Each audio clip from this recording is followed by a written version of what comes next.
Today we have a little project to do. First, let me show you this Cold Steel Code 4. This is an all aluminum handle.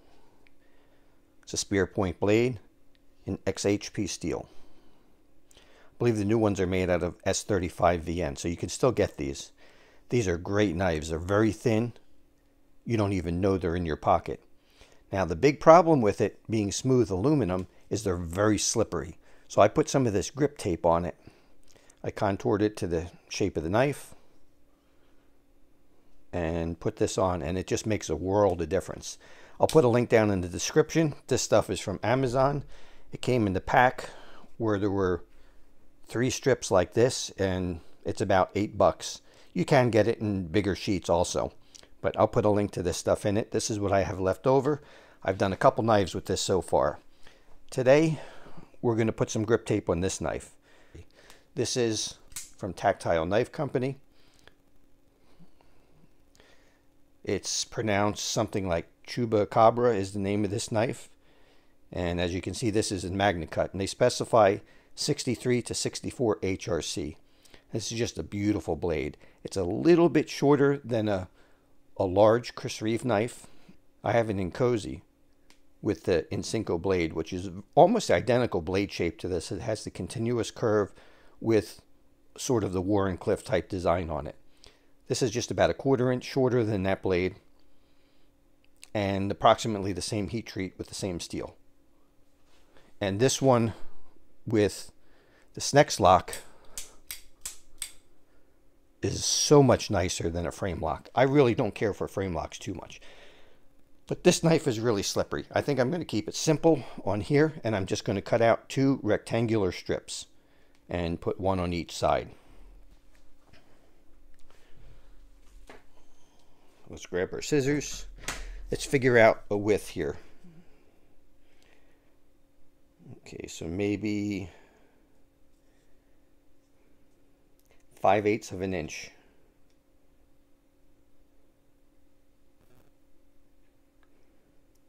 Yeah, 5/8 might be pushing it a little bit. Maybe we'll do 9/16. Okay, so I think we're going to do about 9/16 of an inch.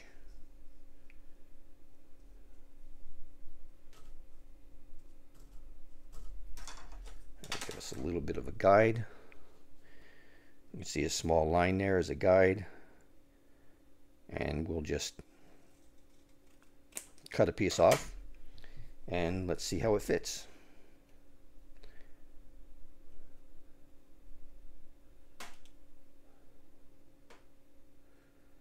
Okay, it's going to have to be a little shorter on this side to clear the pivot, maybe just a hair more. And then we have 2 areas where we need to take a little bit off because we're not going to clear.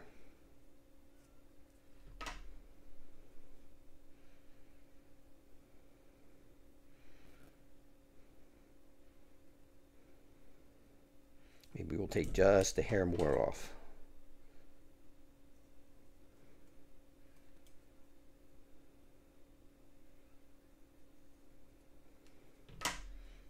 See how that looks.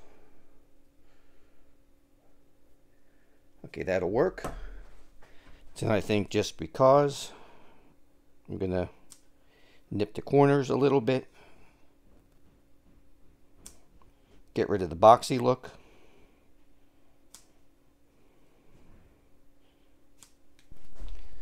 Okay, I got interrupted, so let's see where we were. Okay, I trimmed it down, and I think that'll fit quite nicely. All right, so we have that side. Let's cut the other side.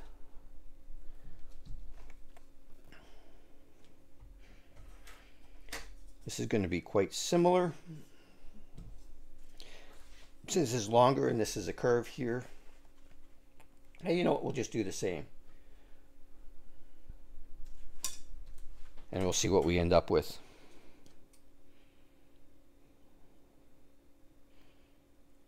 Just eyeball it.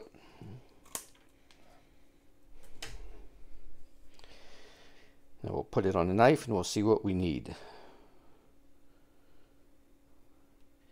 Okay, we need some trimmed off down in this area and maybe a little in here.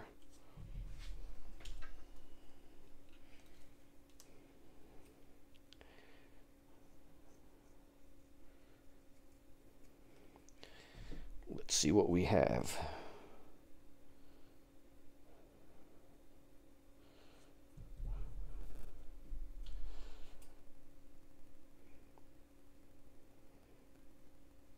You could be more precise than this. You could use an index card and make a template and then transfer it.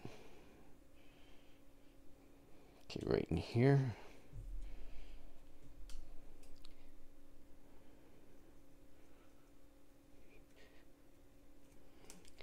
I just want to kind of get it done quick.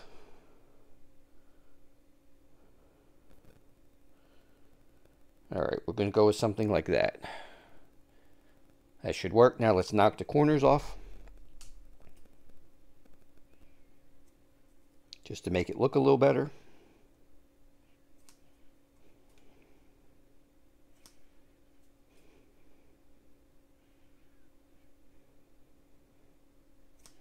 Probably make it a little less likely to peel.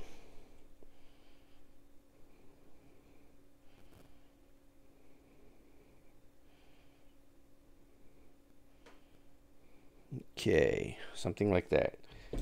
Now, what I'm going to do is take some rubbing alcohol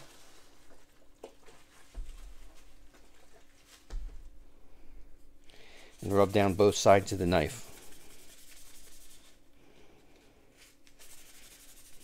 I want to get rid of any oils or garbage on there and give the adhesive the best possible chance to stick. This knife, I probably put this tape on here maybe 4 years ago, and it's still holding up.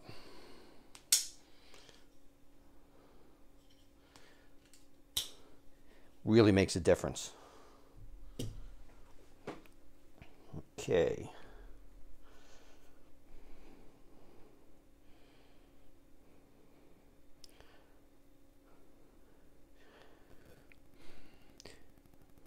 Okay, so positioning on this is going to be close to the pivot.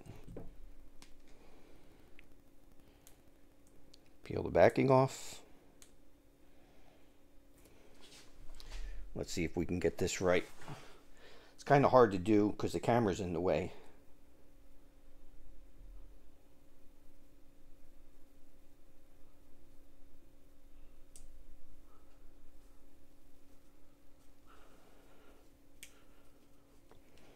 Rub it on good.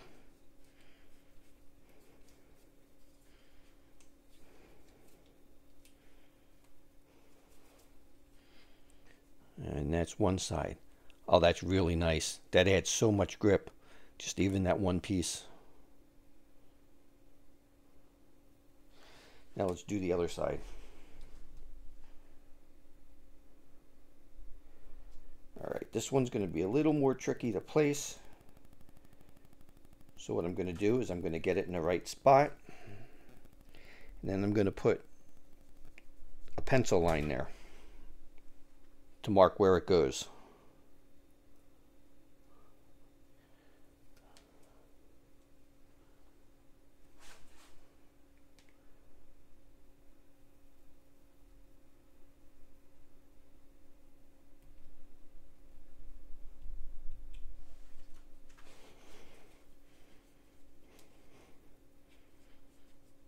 Rub it on good.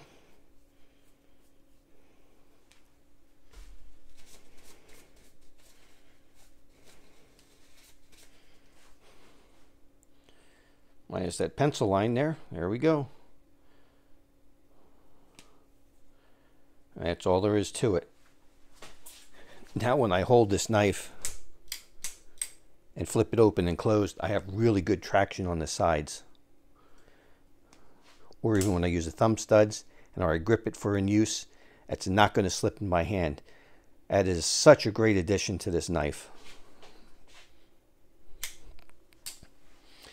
I almost wish that they would have milled some slots in it to give you a surface where you would have some grip rather than leaving that steel smooth like that.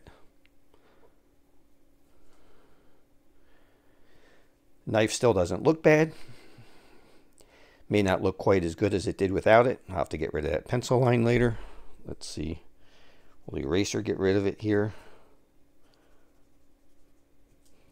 It'll eventually wear off. It's up tight there. I don't want to risk peeling that, grip tape off. Now the stuff is stuck really good. Like I said, this stuff is really, really good. It's been on this knife for a long time, and this has seen quite a bit of pocket carry, and it hasn't gone anywhere. So if you have a knife that's slippery, this is a quick and easy modification where you don't actually have to alter the knife at all, and it will make the knife a pleasure to use. I'll put a link down in the description to the stuff that I bought for this. We'll see you on the next one.